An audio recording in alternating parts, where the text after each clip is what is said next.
no está habilitado.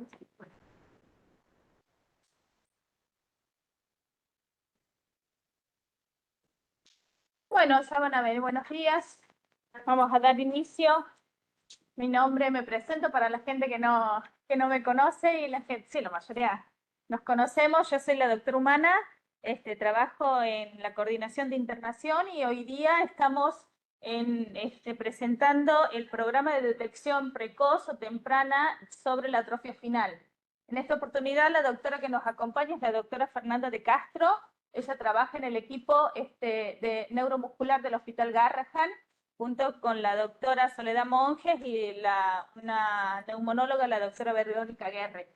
Ella nos va a hablar sobre la importancia de la detección temprana de la atrofia espinal en un lactante hipotónico. Cuando vemos un lactante hipotónico, ¿cuáles son las pautas o puntos que tenemos que tener en cuenta? Y bueno, los dejo con ella y después seguimos hablando. Hola, buenos días. Bueno, muchas gracias por la invitación. ¿Está bien así con acá? Bueno, muchas gracias por la invitación y saludos también a todos los que están conectados remotos. La idea un poco es contarles, porque cuando nosotros tenemos un niño con el diagnóstico, todo es como fácil, pero los niños no, cuando uno abre la puerta no vienen con el cartel de neón que nos dice tengo tal cosa. Y creo que el mayor desafío que tenemos como agentes de salud, que podemos ser los pediatras, enfermeros, kinesiólogos, quien sea, neonatólogos, es poder pensar, primero, que es un niño con un lactante hipotónico y segundo, que algunas de las causas del lactante hipotónico son urgencias neurológicas porque tienen tratamiento que cambia la perspectiva del paciente. Por lo tanto, la idea es que se vayan, aunque sea con la inquietud. Uy, che, no me estaré comiendo un lactante hipotónico. Digo, es lo mismo que pensar cuando un paciente hace una pesquisa con un FEI y bueno, buscamos el resultado porque puede tener una enfermedad congénita que tiene tratamiento, o cuando un niño tiene en la pesquisa auditiva, da negativo, bueno, será un niño sordo. Como transmitirles un poco esta alerta, digamos, no es una preocupación, es una alerta. El lactante hipotónico parece siempre como una bolsa de gato. Bueno, ¿qué será el lactante hipotónico? Puede ser cualquier cosa, puede ser un montón de cosas. La idea es ordenarlos un poco en el pensamiento. No es la idea que ustedes hagan el diagnóstico. La idea es que puedan poder definir que este es un lactante hipotónico y que requiere una derivación precoz a un neuropediatra para hacer el diagnóstico. Si quieren, me pueden parar en la mitad de la presentación o para hacer preguntas. Esto es una cosa. ¿Esto lo podré poner acá para que no me tenga que dar vuelta? ¿Retirar cable? Perfecto, muchas gracias. Bueno, esto es lo que yo les digo. Desde el lactante hipotónico, que es cuando uno abre la puerta, pone el niño en la camilla, al niño con el cartel de neón, que sepamos qué es lo que tiene. Así estamos con el diario del lunes, todo es fácil. El tema es llegar al lunes. Bueno, conflictos de interés. Yo pongo alerta porque es la actitud que tenemos que tener ante un niño con hipotonía. Los neonatólogos y los pediatras somos en general los primeros profesionales que detectamos los signos clínicos de hipotonía en los controles en salud. Al neuropediatra van después, nosotros somos los primeros. Hay que tener un alto índice de sospecha para la derivación inmediata y apropiada, porque el objetivo es el diagnóstico precoz, porque algunas de estas enfermedades con tratamiento precoz cambian el curso y el pronóstico de la misma. Esta flechita es la que se tienen que grabar, ponerla. En mi época, cuando éramos residentes, lo poníamos en una libretita que llevábamos en el bolsillo, ahora se la ponen donde quieran. No importa que uno tenga que mirar el algoritmo, lo importante es que lo haga y que pueda ir pasando los escalones para llegar. Para todo diagnóstico siempre hacemos lo mismo: un interrogatorio, un examen físico, clínico y neurológico. Uno piensa qué puede ser y en función de que piensa qué puede ser, pide.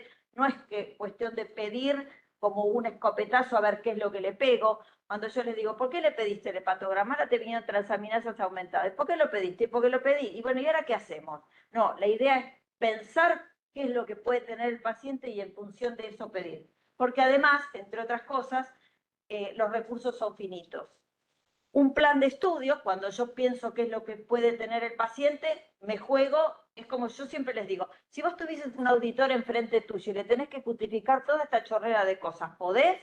Bueno, si podés, adelante, vamos con ello. Si no podés, habría que replantearse. Uno hace el plan de estudios y con eso intenta llegar al diagnóstico. A veces no se puede, a veces se necesita mucha gente que piense, pero bueno, es así, la medicina actualmente es mucho más compleja, tiene muchas más especificidades y uno tiene que saber que a veces no llega al diagnóstico solo, la mayoría de las veces de las enfermedades complejas no llega al diagnóstico solo, y para eso está el equipo, para preguntar, bueno, che, a ver, ¿qué te parece? ¿Qué hacemos? ¿Le pedimos, le sacamos, le ponemos? La medicina ahora solo en el consultorio ya queda chica. Dentro de, digamos, cómo se hace un examen físico y cómo se hace una historia clínica de un paciente, esto en general, yo voy a llevar a los puntos particulares que hay que preguntar para que tener datos que nos puedan servir para llegar a algún diagnóstico. Primero, a poder caracterizar bien qué tipo de lactante hipotónico. Primero, si tengo un lactante hipotónico, qué tipo de lactante hipotónico tengo, y después pensar en el diagnóstico. Pero estos pasos no se pueden. Uno mira al chico y dice, uy, ¿qué tiene? No importa, no sabe qué tiene. Vamos a buscar qué cosas salen del interrogatorio, qué cosas del examen físico me pueden caracterizar y después pensar en el diagnóstico.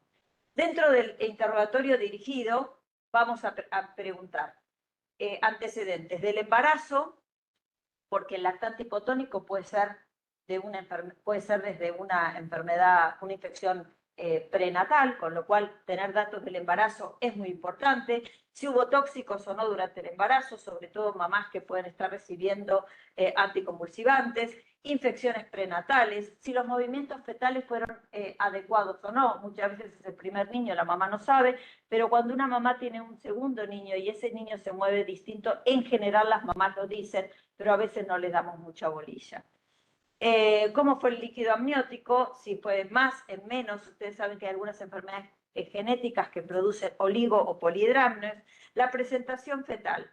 Cuando la presentación fetal es cefálica no pasa nada, pero cuando hay una presentación fetal anómala, como puede ser una transversa o una podálica, no es solamente azar. Muchas veces es un niño hipotónico, más allá de que puede haber cuestiones del útero que no le permitieron darse vuelta, un niño hipotónico a veces no gira. Y muchas veces el antecedente de la podálica está en la historia clínica. Cómo fue el parto y si hubo o no sufrimiento fetal, porque ustedes saben que la mayoría de las causas de lactantes hipotónicos son de causa central por encefalopatía. Bueno, si hubo urgencia en el periodo neonatal, el Apgar y la pesquisa neonatal, que eso nos permite detectar un montón de enfermedades metabólicas que llevan como síntoma cardinal la hipotonía. Esto no se los dije, pero la hipotonía es un síntoma como decir tiene fiebre, no es un diagnóstico. Entonces la fiebre la constatan termómetro 37,5 más, temperatura axilar, fiebre. La hipotonía es un síntoma que es la punta del iceberg de un diagnóstico que va acompañado de un montón de otras cosas. La idea es poder ver por debajo del iceberg. Bueno, la pesquisa natal ya se los dije, y de los antecedentes familiares hay que preguntar 3 generaciones, niños, padres y abuelos. ¿Está? ¿Y qué cosas? Alteraciones cardíacas, sí, muertes súbitas, arritmias, gente que usa marcapasos, miocardiopatías, que muchas veces son concomitantes de algunos lactantes hipotónicos de causa muscular. Si tiene o no fenómeno miotónico la madre. ¿Alguien sabe qué es el fenómeno miotónico? Si no saben, no importa, pero si alguien lo sabe, ¿no? ¿Escucharon alguna vez hablar de la distrofia miotónica de Steiner? Que la miotonía es la incapacidad de la relajación después de un esfuerzo. La mamá dice, retuerzo el trapo de piso y me quedo trabada. Me queda trabada la mano en la plancha, de las pocas mujeres que todavía planchamos, ¿no? Queda trabada.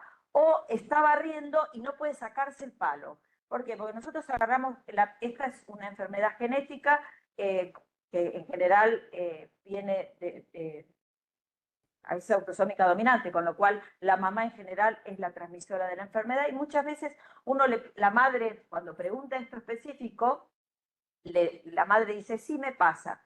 Entonces lo que hay que hacer es ponerla 10 contracciones rápido, ¿sí? Y después decimos, cerrá la mano y ahora abrila. Ustedes la abren, hacen así. En el fenómeno miotónico, la madre desarma el movimiento y muchas veces el diagnóstico es en el propio consultorio.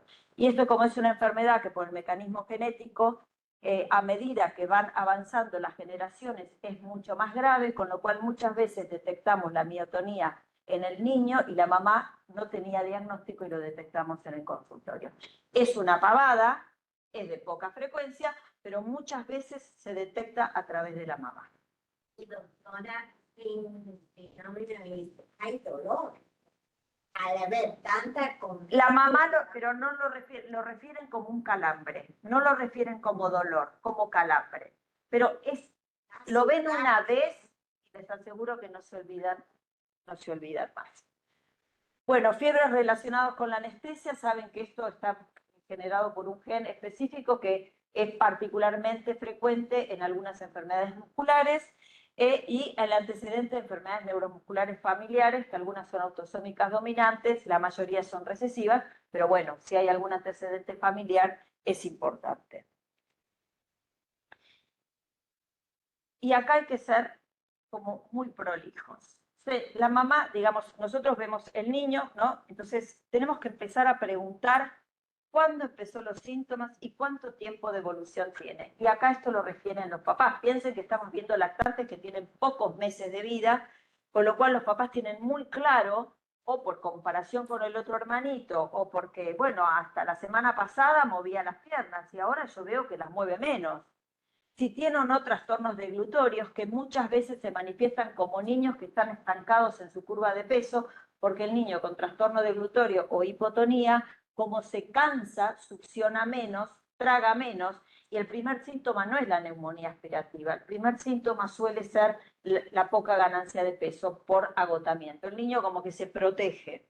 Si tiene trastornos del sueño, despertares nocturnos, ronquidos, cefaleas matinal por hipercapnia nocturna, muy pocas veces se presenta como, digamos, como síntoma del lactante hipotónico, pero hay excepciones en donde sí.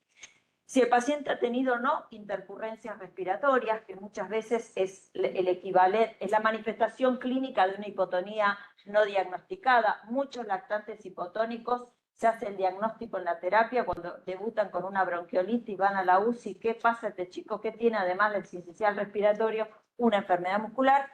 Y la preocupación de los padres ante un niño diferente. Hay distintos estudios y uno de la Argentina que les voy a mostrar, que los padres dijeron, entre el 75 y el 85% de los padres que dijeron que el niño era distinto, tenía una enfermedad. Se los dejo como inquietud.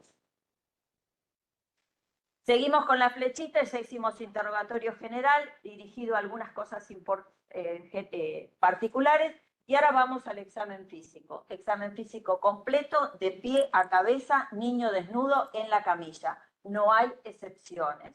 No hay excepciones. Que hace frío, que no hay, no tengo tiempo, no hay excepciones. El único examen físico válido es el niño acostado en la camilla, si está calmado mejor, y si no tendremos que usar nuestra mejor sonrisa, pero sin ropa. Pero sin ropa. Aún en invierno. Porque hay que detectar la presencia de máculas en la piel, que muchas veces son sinónimo de enfermedades de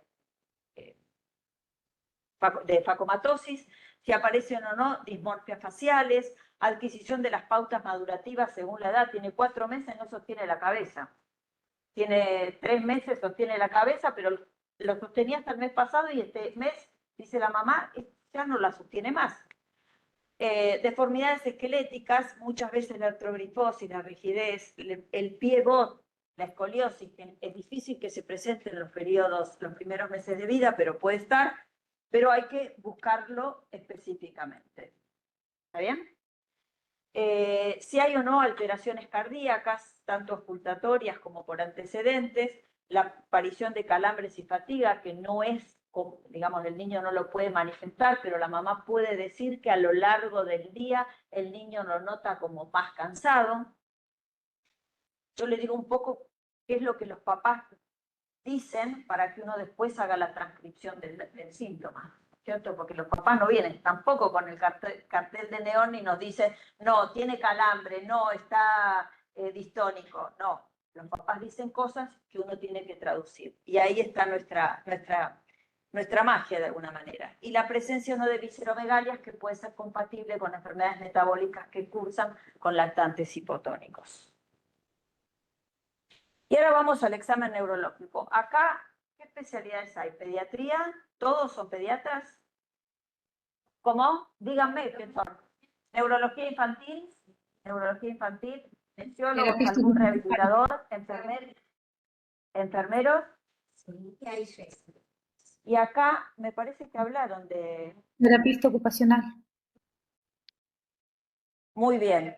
Bueno, muchas veces los rehabilitadores en general son los que más rápido detectan porque hacen un trabajo como muy minucioso del niño. Muchas gracias por el aporte. Examen neurológico, y acá yo digo siempre lo mismo. No soy pediatra, ni Dios lo permita, pero nunca en la vida me salió un reflejo, lo digo en todas las charlas, nunca en la vida me salió un reflejo, pero eso no quiere decir que no le pida al de al lado que lo saque, o le diga al neurólogo, a ver, me parece que no sale, pero es porque yo soy un zapato o porque no tiene reflejos. Entonces, como pediatra yo les doy como un pantallazo, que esto siempre es lo mismo, es como un algoritmo, tenemos que seguir los pasos para ver a dónde llegamos. Y el examen neurológico tiene 4 pilares, que son los pares craneanos, el tono muscular, la fuerza y los reflejos.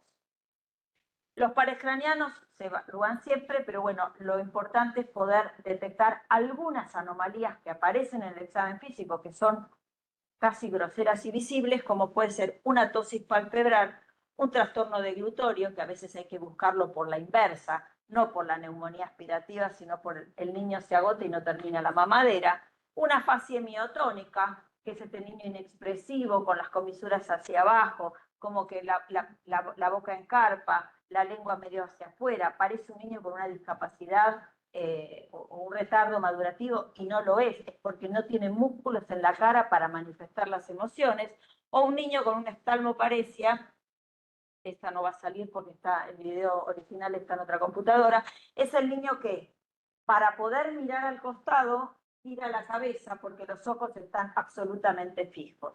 Uno abre la puerta y mira a un niño así y hay algo que ya saben que es un síntoma neurológico, ¿sí? Pero muchas veces no es un síntoma que se lo mire, porque hace poco tiempo me llegó un niño de 1 año con una oftalmoparesia y me dice la madre, ¿pero de qué me estás hablando? Digo, pero no mueve los ojos, sí mueve la cabeza, pero no mueve los ojos, porque si yo miro de frente y tengo que mirar acá, no necesito hacer así.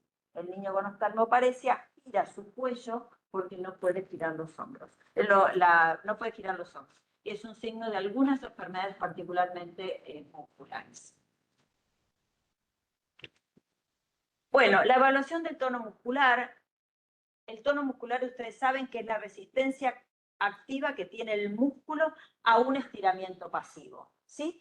Entonces, hay algunas maniobras que son particularmente importantes que nos permiten.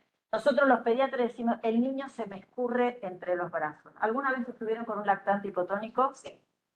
Se escurre. ¿No queda ver?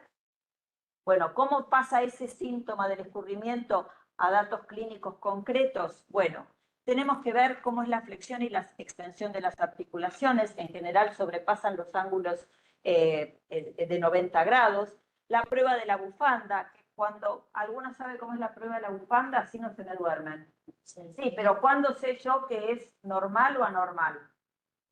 ¿A dónde tiene que llegar? ¿Qué tiene que pasar el codo? El codo tiene que pasar los 90 grados, tiene que pasar el cuello. Entonces ahí estamos con una prueba de la bufanda positiva. Nosotros ponemos el niño en suspensión ventral o en suspensión dorsal y el niño cae absolutamente, no hace un arco cuando yo lo levanto, cuando lo pongo boca abajo, el niño con un lactante hipotónico cae, miembros superiores, miembros inferiores y cabeza, en vez de hacer un arco, porque el niño cuando nace tiene un tono flexor normal y fisiológico según el momento de la vida que le esté pasando. Lo mismo cuando uno lo levanta, ¿sí? La cabeza no acompaña a los hombros, la cabeza queda por detrás. Obviamente que si es un niño de 1 mes, esto es normal, pero bueno, esto hay que correlacionarlo con el momento evolutivo que tiene el niño. El sostén cefálico y el acompañamiento de la cabeza al cambiar cúbitos. Y otro dato interesante que yo los convoco a hacer, vieron que uno revisa oídos como pediatra toda la vida, con lo cual de 100 oídos que revisa, 2 estarán patológicos. ¿Y por qué sabe uno que son patológicos? Porque miró 98 que son normales. Cuando uno aprende a tocar las masas musculares normales, no importa, ustedes háganlo. El día que toquen algo distinto, háblenlo con alguien, porque es como tocar un brazo fofo, una cosa gomosa, como si fuese gelatina. Bueno, es el músculo que no tiene un tono adecuado. Bueno, la fuerza muscular es lo mismo, ¿sí? Esto también no necesitan ustedes saber, digamos, cuánta fuerza tiene el niño de 1 a 5, pero la fuerza es la capacidad de vencer la gravedad. Un niño que está acostado en una camilla y llora, un niño sano cuando llora, acostado en una camilla boca arriba, ¿cómo pone sus miembros superiores e inferiores? Chicos, pediatría normal, niño desnudo, llorando, acostado, de 3 meses, y las llaman las levantas. Ante el dolor, el niño retira. Bueno, un lactante hipotónico, ustedes lo pueden ver gritar, llorar, pero no se mueve, no vence la gravedad, no tiene fuerza. Y eso también hay que aprender a mirarlo, porque uno dice, bueno, la fuerza sí, la velocidad. Miren un niño llorando, que el lactante, cuando uno lo revisa, llora como un marrano. Bueno, ¿cómo acompaña ese llanto, el gesto y la posición de los miembros superiores y inferiores de un niño sano de un lactante hipotónico? Si ustedes al lactante hipotónico no lo ven, por su actitud del cuerpo no se pueden dar cuenta que está ni con dolor ni con llanto. Bueno, y acá les dejo a los neurólogos, como los reflejos, en qué nivel de fuerza muscular, según la escala, puede tener un niño. Los lactantes hipotónicos pueden tener hipotonía con fuerza normal o con fuerza disminuida. Y ahí es donde vamos metiéndonos de a poquito a poder caracterizar qué tipo de hipotonía tiene nuestro niño. La evaluación de los reflejos, lo mismo, no tiene reflejos, tiene hiperreflexia. Tenemos del niño que tiene cortado el arco medular, que no tiene reflejos, al niño que tiene un síndrome piramidal, que está con hiperreflexia. En el medio está toda la caracterización, que por suerte los neurólogos lo pueden caracterizar adecuadamente, y menos mal que lo pueden hacer ellos. Seguimos con el caminito, ya hicimos el interrogatorio, ya hicimos un examen físico, clínico y neurológico, ahora tenemos que pensar. ¿Qué pensar? Sí.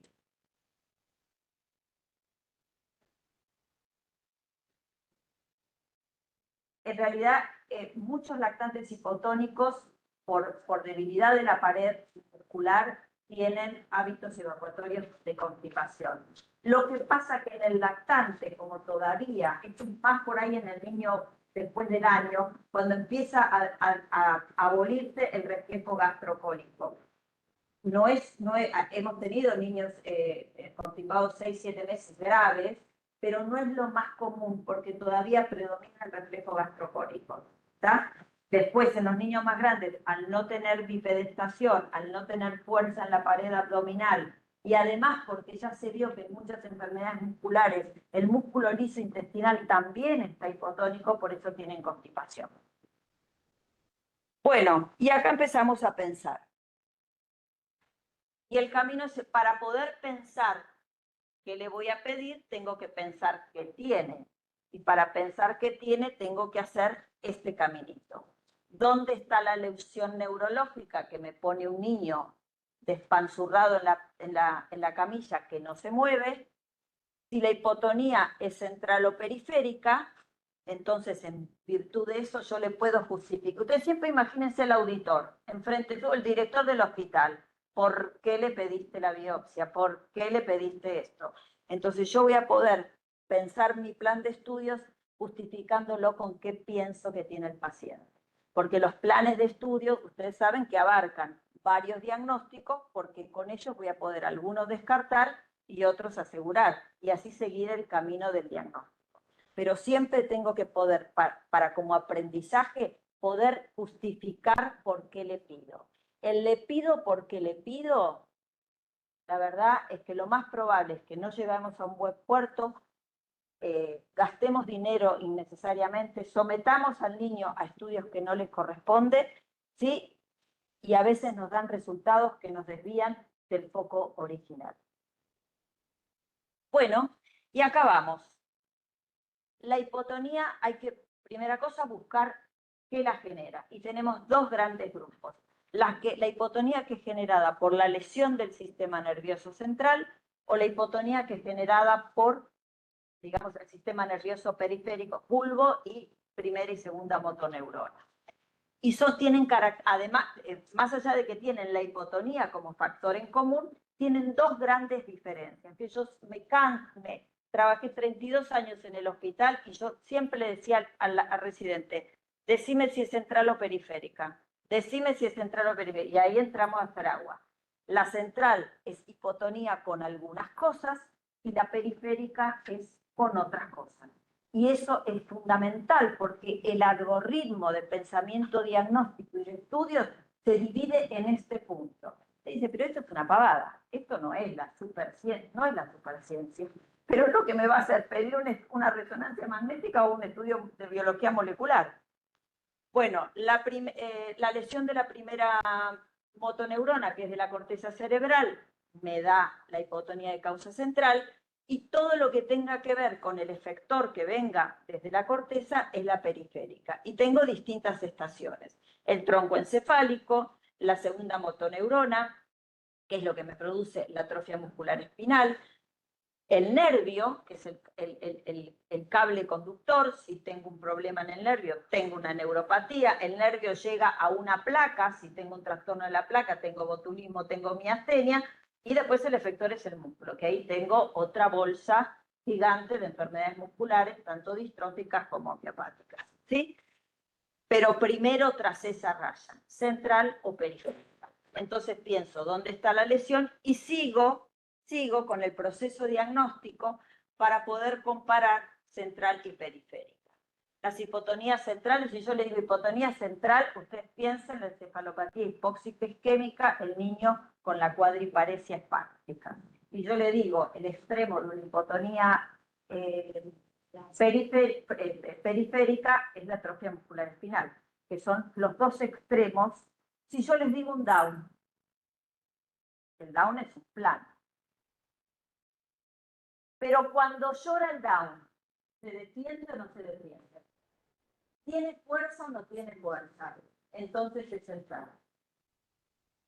Entonces es central. ¿Por qué? Porque la hipotonía central tiene disminuida el tono, porque estamos hablando del lactante hipotónico. No es un elemento para clasificarme en central o periférica. Es el elemento común. Y ahora se me dividen las aguas. Piensen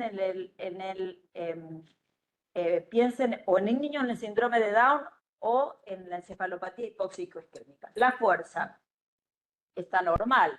Yo les digo siempre, el niñito con un Down cuando llora, levanta los brazos, levanta las patas y las piernas, pelea, eso es fuerza. Cuando uno ve algo así, eso es la fuerza. Más allá de que pues hay una escala de 0 a 5, la neuróloga me va a entender perfecto, pero si ustedes ven que un niño pelea cuando llora, es porque tiene fuerza. Reflejos osteotendinosos están normales aumentados. El gol estándar, digamos, de una hipotonía central es la paraplegia espástica. Están aumentados. Y las etiologías. Sistema nervioso central. ¿Qué noxa causó eso? Puede ser la encefalopatía hipóxico isquémico, los síndromes genéticos, chao, el cromosoma está mal, el gen está mal, es central. Enfermedades metabólicas, porque son genéticas y causan hipotonías de causa central, y el hipotiroidismo congénito, que es de todas las metabolopatías la más frecuente que causa hipotonía de causa central. Y otros hallazgos pueden ser retraso general del desarrollo, dismorfias, con el caso de los niños síndrome de Down, tienen sus dismorfias, y en el caso de algunas enfermedades metabólicas tienen hepatoesplenomegalia, con lo cual todo esto me va haciendo pensar en las causas que la enfermedad está acá arriba, y entonces voy a pedir, no voy a empezar con una biopsia muscular, voy a pedir algo que tenga que ver con lo que puede tener de causa central. Por eso es importante este razonamiento, porque es como una escalera que me va llevando, esperemos que a un buen puerto, y descartando cosas que son muchos distractores que tiene este síntoma, como es la hipotonía.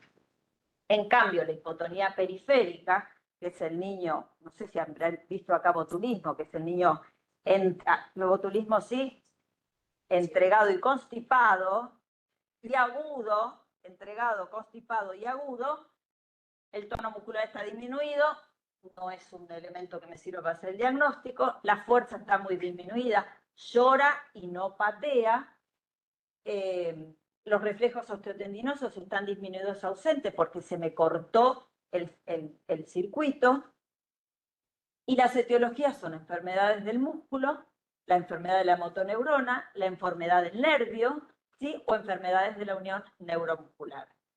Pero el sistema nervioso central está perfecto, con lo cual el niño mira, está lúcido, conectado en un cuerpo que no se mueve. Como les digo esto porque si uno se lleva este concepto de que el espástico está en otro mundo y contraído, y el periférico está consciente y no se mueve, si ya se llevan eso, obviamente que en el medio hay un montón del espectro es muy amplio y a veces es muy difícil, pero uno por lo menos que sepa los extremos. Entonces, ¿dónde está la lesión? Central o periférica, y qué características clínicas, hasta acá son nuestras manos, nuestros ojos, nos permiten diferenciar otros síntomas que me confirmen si es central o es periférico. Esto que en esta era de la ultratecnología parece una verdad de perogrullo o una cosa muy simple, no podemos pedir la ultrabiología molecular si no pensamos en esto simple primero. Bueno, entonces ya tenemos central o periférica. Ahora puede venir el director del hospital y yo le puedo decir, le voy a pedir el chamolograma de no sé qué porque pienso que tiene una enfermedad metabólica porque es central y tiene el hígado grande, o le voy a pedir una biología molecular porque pienso que el paciente tiene una enfermedad neuromuscular. En el medio hay variantes, pero bueno. Y ahora vamos al planteo diagnóstico. Entonces, yo tengo un lactante hipotónico. Vamos al central. Imagínense siempre la paraplegia espástica o el síndrome de Down. Es hipotónico sin debilidad, quiere decir fuerza conservada. Reflejos presentes, hipotonía central. Se los voy a repetir hasta el cansancio, porque no, igualmente cuando se vayan de acá después van a decir, ¿cómo era la central, la periferia? No importa, saquen el papelito, miren y hagan el examen físico mirando el algoritmo. No importa, lo que importa es saber hacer un diagnóstico o saber diferenciar un síntoma, no qué elementos uno necesite hoy por hoy para llegar a un diagnóstico.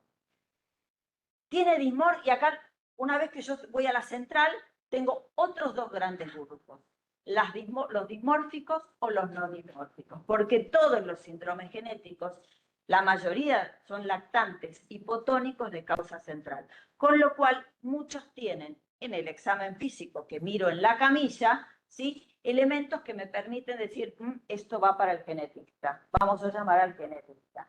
En vez de llamar a un neurólogo y hacerle una biopsia muscular a un niño con un Prader-Willi, si yo puedo mirar y hacer un examen clínico meticuloso y encontrar dismorfias, voy a ir primero por el genetista. En cambio, tengo un lactante hipotónico que no tiene dismorfias y ahí entra el gran grupo, que esta es la mayoría de los lactantes hipotónicos que podemos ver, y estas son las principales causas. Las antecedentes perinatales, el antecedente de convulsiones. Hay que pedir imágenes del sistema nervioso central y un electroencefalograma. ¿Por qué? Porque la causa está en la corteza cerebral. En cambio, yo ya sé muy bien que ahora nuestro paciente no es central, sino que tiene una hipotonía periférica, porque tiene debilidad y tiene reflejos leves, disminuidos o abolidos. Entonces tengo que pensar que es una enfermedad probablemente de alguno de los circuitos neuromusculares, y como muchas son autosómicas dominantes, evaluar a los padres, averiguar una CPK, ver cómo está la función de ese músculo andando, estudios moleculares o una biopsia muscular. Pero antes de poder pensar, pedir y firmar alguna de estas cosas, uno tiene que saber dónde está parado y qué piensa encontrar, porque qué piensa que tiene el niño. Vamos de vuelta, yo ya pensé mi plan de estudios y ahora voy al planteo diagnóstico.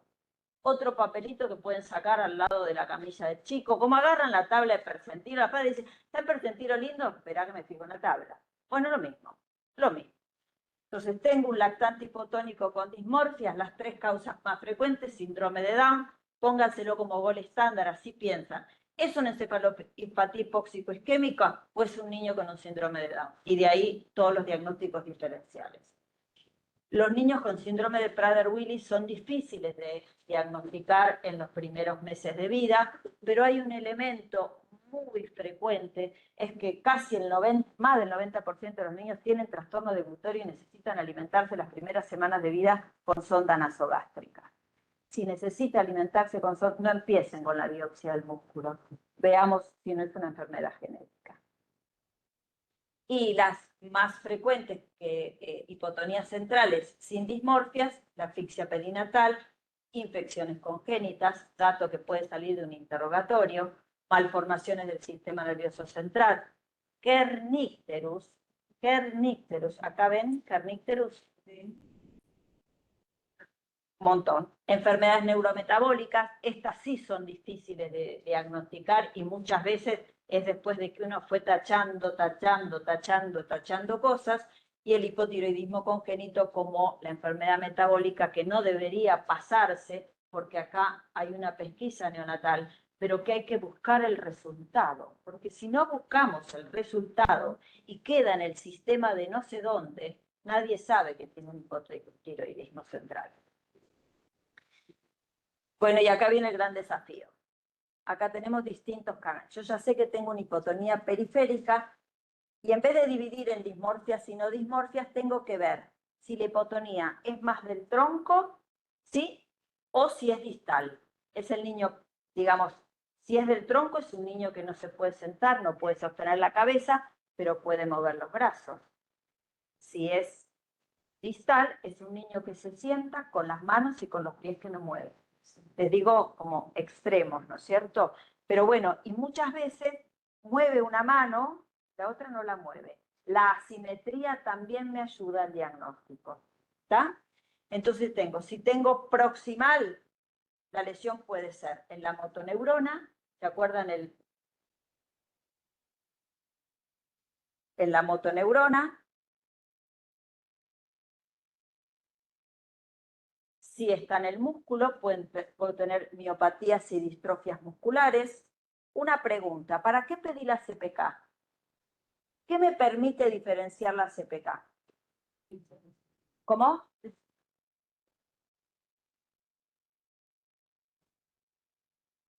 ¿Qué enfermedad muscular tiene como característica la CPK alta más allá de un electrocardiograma? Pero es el grupo de la distrofia muscular. ¿Y por qué las distrofias? Sí, perfecto, muy bien. Ahora la pregunta es, ¿por qué las distrofias dentro de las enfermedades neuromusculares casi exclusivamente las distrofias tienen CPK elevada? ¿Por qué una miopatía, que es una enfermedad muscular, la característica es que la CPK está normal? Si puedo responderme esto, me voy a acordar cuál es cuál. La distrofia muscular, la fibra del sarcómero se rompe y la enzima sale al torrente circulatorio. Está elevada. Distrofia muscular, la célula se rompe y sale la CPK al circuito sanguíneo. En cambio, en las miopatías, en general el problema está en el núcleo, con lo cual la fibra no se rompe y la CPK es normal. Si ustedes se acuerdan, usando la lógica, si la fibra se rompe, la CPK se va en la sangre, si la fibra no se rompe, la CPK queda normal, las atrofias musculares, que hay una lesión en el músculo, pero no de ruptura, sino de falta de trofismo, lo mismo que las miopatías, las CPK son normales. ¿Está? Por eso es importante, a veces con una sola CPK yo ya puedo, acá ya me puedo orientar. Se la pido a la madre, si es un Duchenne, que todavía no sé qué es un Duchenne, y la madre me da alta, es una portadora. O el hermanito da alto, pero todavía está corriendo por ahí. En cambio, si la debilidad es distal, el niño se sienta pero no mueve, tengo que pensar en que es una neuropatía, de lo más difícil de diagnosticar. Esto, la verdad que es una de las cosas más difíciles, o si es una miastenia, que ustedes por ahí tienen mucho más training en poder diagnosticar hipotonía periférica aguda con paciente constipado, es un botulismo hasta que se demuestre lo contrario. Bueno, ¿y ahora qué hacemos? Diagnóstico no tengo, el cartel de neón no lo tengo, pero yo ya sé que hay algo mal, de lo cual en alguno de estos diagnósticos, el diagnóstico de alguna de estas patologías, el diagnóstico precoz es fundamental para poder darle un tratamiento. Entonces tengo que derivarlo al neurólogo. Señora, vaya y saque turno. Doctora, me dieron para dentro de 7 meses. No, te casas el chico y te lo llevas al neurólogo. Inventen lo que tengan que inventar. Porque si fuese un botulismo, ustedes saben que no puede decirle, señora, vaya al neurólogo, espere. Eso salen corriendo. Si es un hipotiroidismo congénito, ya saben que no. En los otros tienen que pensar que puede ser aquella patología que si yo le doy el tratamiento oportuno, le cambio la vida y la progresión de la enfermedad. Con lo cual se casan el chico y buscan al neurólogo. ¿Cómo hacen? Nosotros ya sabemos a esta altura del partido por qué ventana hay que entrar para conseguir un turno para una urgencia.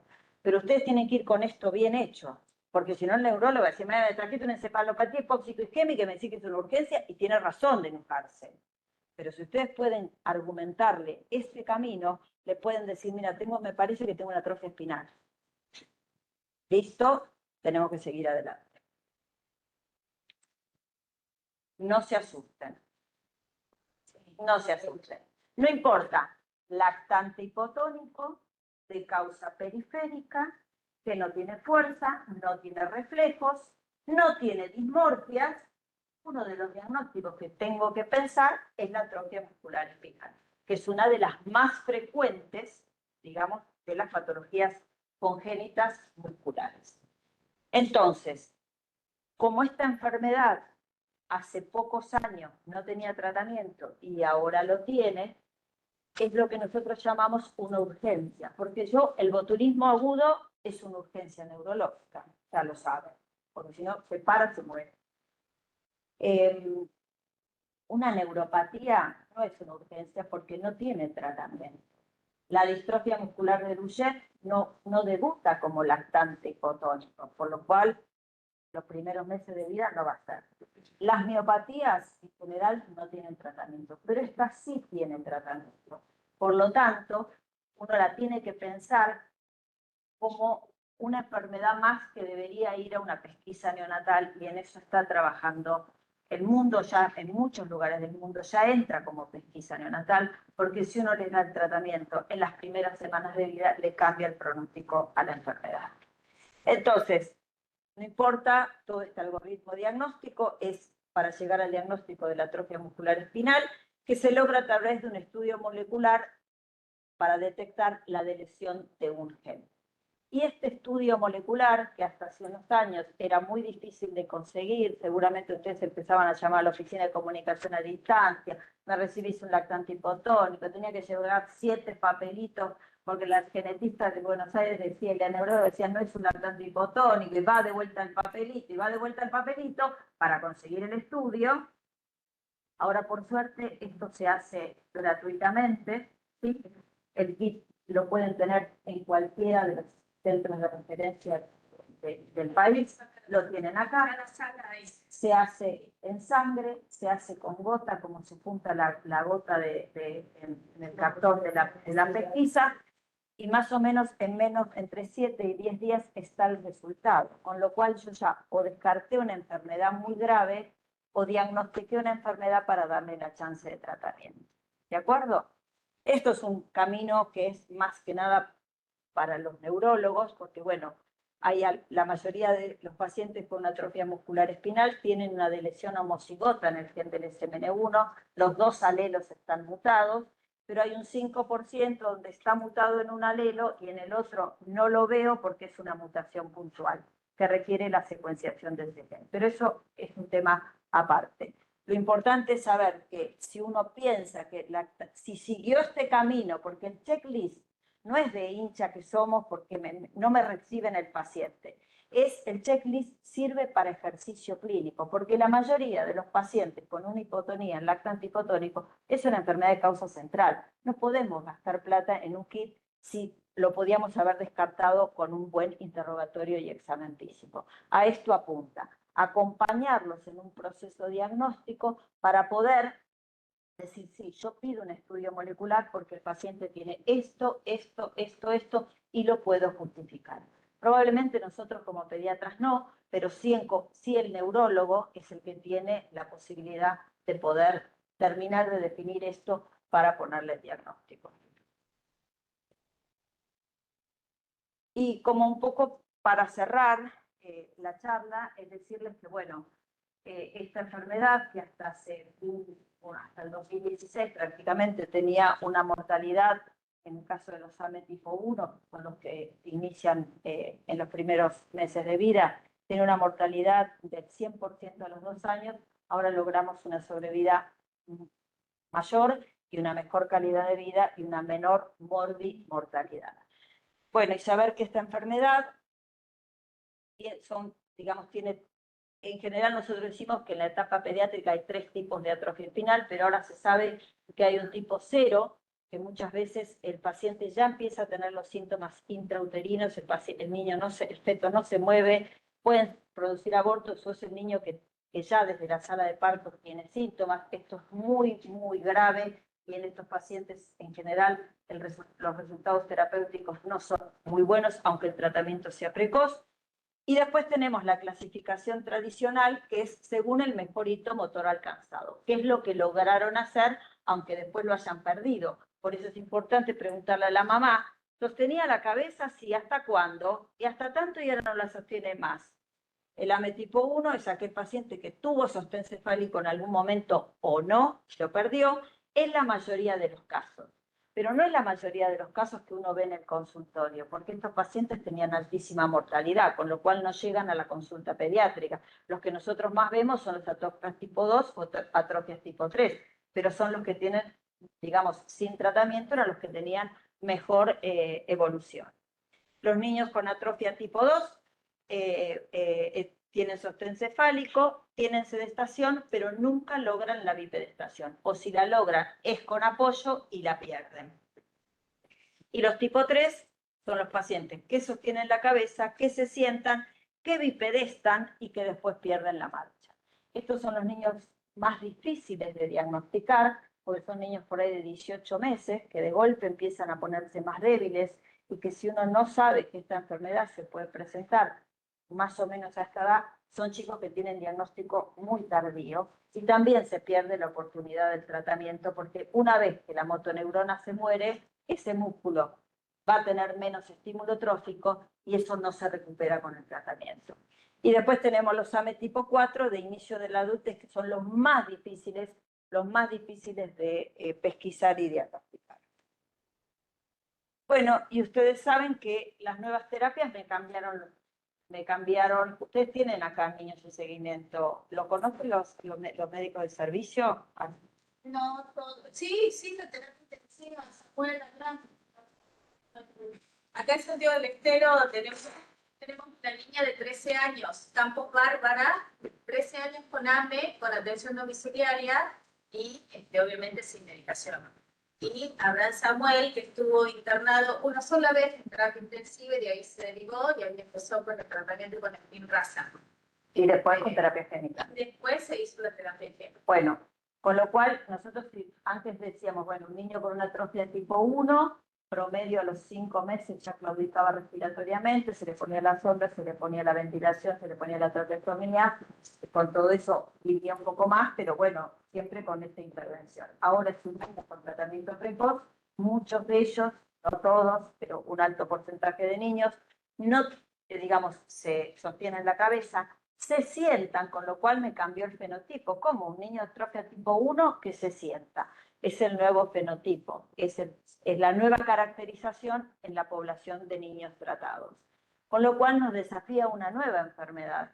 ¿Por qué? Porque antes los niños con atrofia tipo 1 jamás uno iba a pensar en corregirle una escoliosis, corregirle una luxación de cadera, pero si ahora caminan y están luxados, el planteo en el mundo es decir, bueno, pero entonces ahora tenemos que hacer otras cosas, con lo cual es otra enfermedad. Ahora hay niños de atrofia tipo 1 que se paran con apoyo, 4 años operados de la columna, porque la enfermedad, digamos, uno no cura con el tratamiento, pero sí modifica el curso. Exacto. Entonces, bueno, niños con escoliosis muy precoz, que antes no se trataban nunca, bueno, ahora se están planteando en el mundo que se les puede hacer una cirugía, porque como el niño está mejor y es otra enfermedad, bueno, se cambian las conductas terapéuticas. Y acá les dejo algo que para mí fue como un puñal en el alma, porque esto que pasara antes de las terapias para modificar la enfermedad, no pasaba en realidad mucho, pero les cuento un poquito cómo son los retrasos en obtener el diagnóstico de pacientes con AME. He hecho un estudio acá en la Argentina. La aparición del primer síntoma, que lo vamos a ver nosotros en el consultorio, o lo dice la mamá, o el neonatólogo dice, me parece que acá hay algo, tarda promedio para el AME 1, 5 meses. Y si estamos hablando en el mundo que la terapia, cualquier terapia que se le dé a un niño específica para AME1, tendría que ser en las primeras semanas de vida. Tiempo entre el primer signo y que la mamá consigue el turno. 1 mes en los 3 tipos. ¿Por qué? Porque, digamos, el acceso a pediatría en general es más fácil que o el chico estaba yendo a una estimuladora porque era lentito, decían que era lentito y no se movía. Y bueno, la terapista dice, no, este chico algo le pasa, entonces se consigue la consulta. Tiempo entre el primer signo que vio la mamá o lo detectaron ustedes y el diagnóstico molecular promedio 2 meses, pero hay chicos que se ha demorado 11 meses en el diagnóstico. Y esto me parece que es esto sí depende de nosotros. Aunque no sepamos el diagnóstico y no les tiene que dar vergüenza decir, che, este chico está raro, me lo llevo al hospital, lo miro con alguien, algo tiene, no sé qué tiene, algo tiene. No importa, eso no importa. Ustedes tienen que pensar que lo único que importa es que el niño tenga un diagnóstico adecuado y se le pueda ofrecer un tratamiento si existe. No importa que nosotros no sepamos, no podemos saber todo. Y ahora hay súper especializaciones, aún dentro de las especialidades. El neurólogo que hace periférico no hace central, el que hace epilepsia no hace no sé cuánto. Bueno, nosotros somos pediatras, digamos, vemos el espectro completo. Pero esto sí me pareció que es muy importante remarcar, porque un niño con una atrofia tipo 1, que seguramente es un lactante que va todos los meses a control pediátrico o algunos controles pediátricos tuvo, que pierda 11 meses de su vida para poder arribar a un diagnóstico, hoy por hoy no es lo adecuado.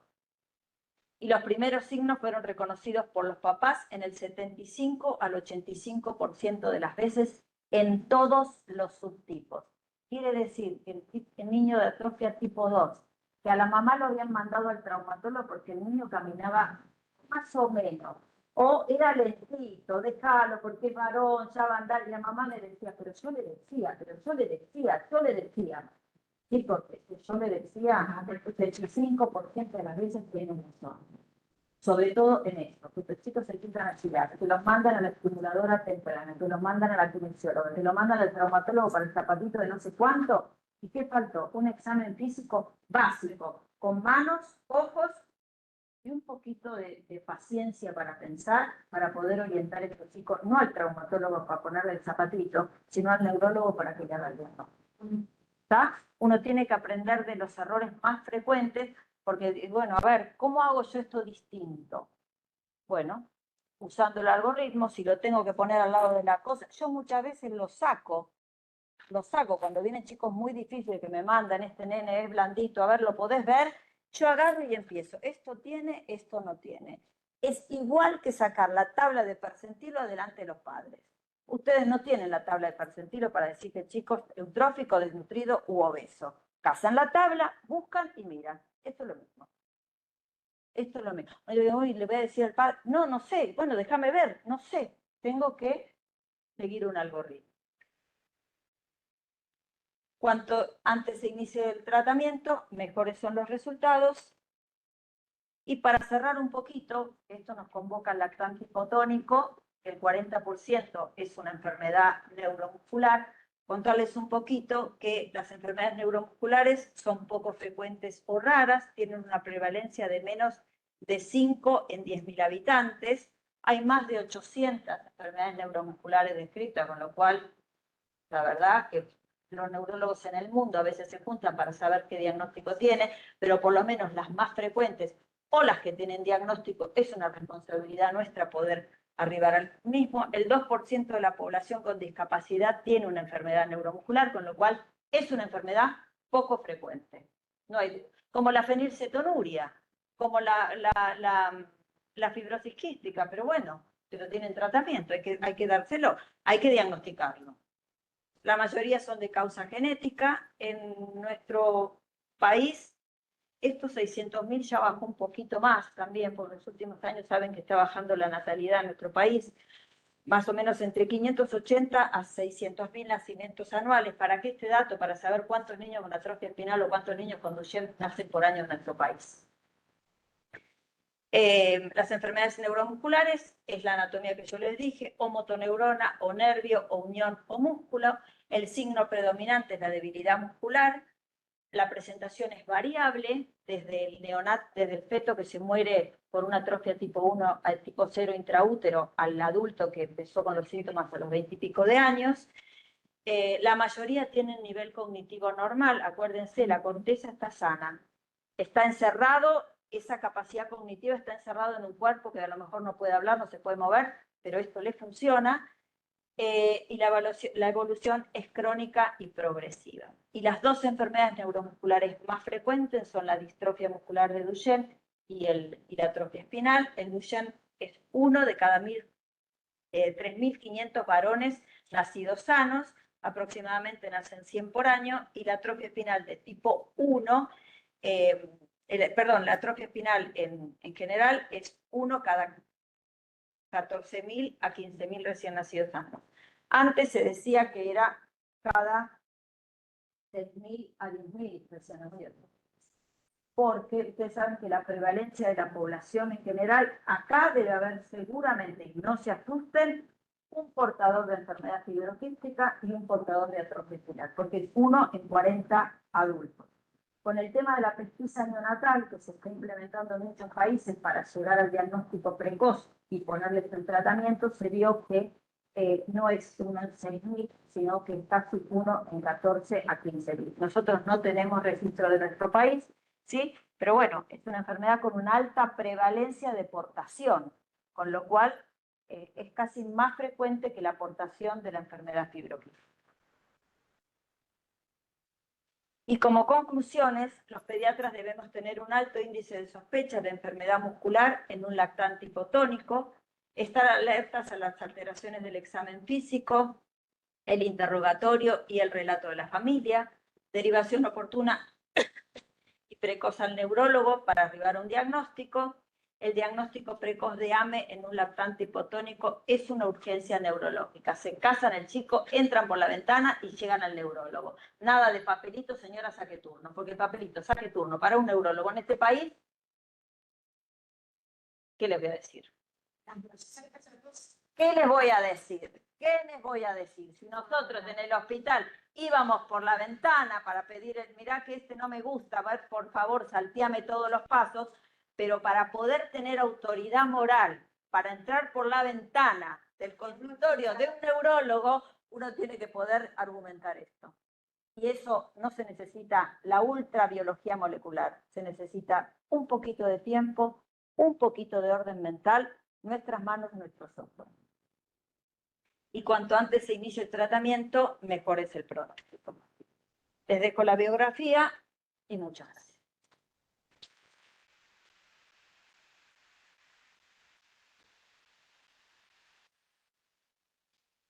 Bueno, me asusta si no tienen preguntas, porque no entender todo, no. Antes, así, como está conectada la gente, lo que sí les queremos informar, ya saben, mire, doctora, la mayoría de toda esta gente son los médicos de sala, médicos de terapia, y nosotros ya hicimos el diagnóstico de un lactante hipotónico de 3 meses en una sala con este kit, y es importantísimo que hay gente también del ICRI, la doctora Amalia, la jefa de residentes, junto con los residentes, y es importante que sepa el interior, porque esta charla también se está yendo al interior de Santiago del Estero, que cuando vean ese lactante que no me gusta, así como dice la doctora, la motoneurona es tiempo. O sea, una motoneurona que se muere es tiempo que ese niño va a estar con más dificultad. Nosotros tenemos, y me pesa no haber traído fotos de Samuel, Abraham Samuel, que es niño que hoy por hoy tiene la medicación que se infundió a los 2 años y hoy por hoy es presente en la escuela. Muy al contrario. No está ventilado y come por boca. Exactamente. El detalle es que tenemos los kits en las salas, nos pueden visitar, nos pueden llamar junto con ustedes, junto con el doctor, nuestros neurólogos, que hacemos el diagnóstico con esa prueba del dedo. ¿Por qué se internó el lactante hipotónico que le hicieron diagnóstico? La doctora, A ver, no vino con el cartel de neón. Pero ¿por qué se internó? Ah, se internó por hipotonía. Ah, pero no por una intercurrencia respiratoria. Estuvo un mes, lo tuvimos un mes con una sondita porque tenían la succión débil, era una mamá de 14 años con una abuela muy lúcida y era que no crecía, no aumentaba de peso. El niño sabio tiene hipotonía, se cansa, no come. No busquen la neumonía aspirativa. Tipo, no, miren, tómense medio minuto para mirarlo tomar una mamadera o la teta.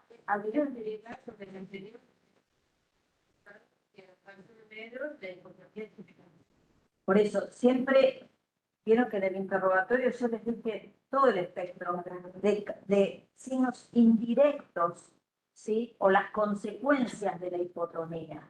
Porque les vuelvo a decir, el niño cuando abre la puerta no viene con el cartel de neón, pero uno también es cierto que no diagnostica lo que no sabe.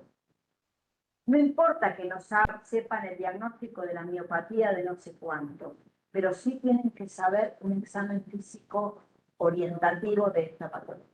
Eso sí es responsabilidad nuestra y no se la podemos delegar a nadie. Y yo soy una simple pediatra, que lo que les quiero transmitir es que nosotros somos el primer escalón y la primera oportunidad que tienen estos pacientes para poder tener un diagnóstico. Que obviamente después el lustre se lo lleva cuando viene y le dan el diagnóstico, pero nosotros hicimos un examen físico y dijimos, me parece que este chico hay algo que no funciona mal. Pero esa es nuestra tarea. Para eso estamos acá.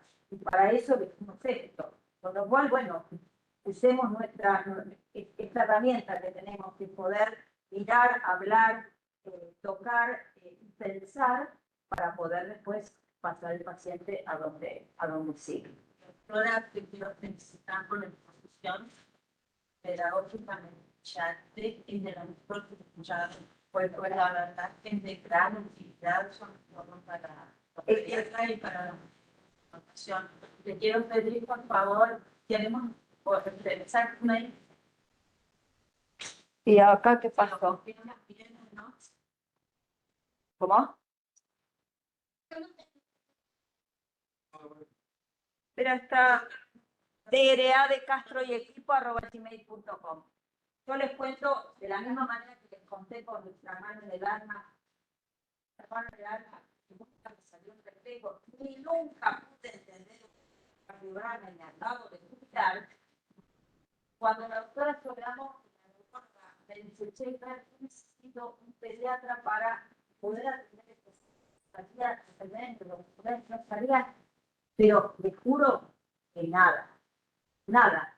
Pero bueno, me pareció interesante, era un desafío clínico importante, en ese momento no había tratamiento, con lo cual era muy efectivo, porque uno diagnosticaba una atrofia tipo 1, bueno, mami, bueno, familia, los acompañamos y todo lo demás, y ahora ver este cambio, la verdad que creo que es el regalo que me tocó al final de mi actividad profesional. No sabían nada. Ya saben, yo lo tengo, a mí me preguntan, porque no sale, a mí no me sale, pero no importa, pero uno puede aprender, uno puede hacer otras cosas, y no se tiene que quedar parado en lo que no sabemos o en lo que no podemos, sino en lo que sí tenemos como responsabilidad, que es pensar un niño que tiene un plan físico. Y además, bueno, esta clase que va cambiando, en realidad no es más que un producto de haber hecho 20 años, atender a los niños diversos variantes. Sí, Soledad me decía al principio, hasta que empecé a ver chicos con fuerza y sin fuerza, arriba de la camisa. ¿Qué tienen de distinto? ¿Patea? No patea. El niño con síndrome de Down me revolvió una balanza porque fuerza tiene. Es un protótipo, pero fuerza tiene. Es traducir eso que vemos a este algoritmo diagnóstico. Es muy difícil a veces, porque la mamá dice algo. ¿Qué me quiere decir? ¿Qué quiere decir? Que la mamá me dice que el nene se cansa. Bueno, se cansa de gestionar porque es hipotónico, porque a lo mejor tiene un trastorno en la motoneurona del burro. Mire todo el burro. La mamá solo me dice, el nene se cansa. Traducir eso a la jerga es tratar de poner ese síntoma en este algoritmo. Santiago,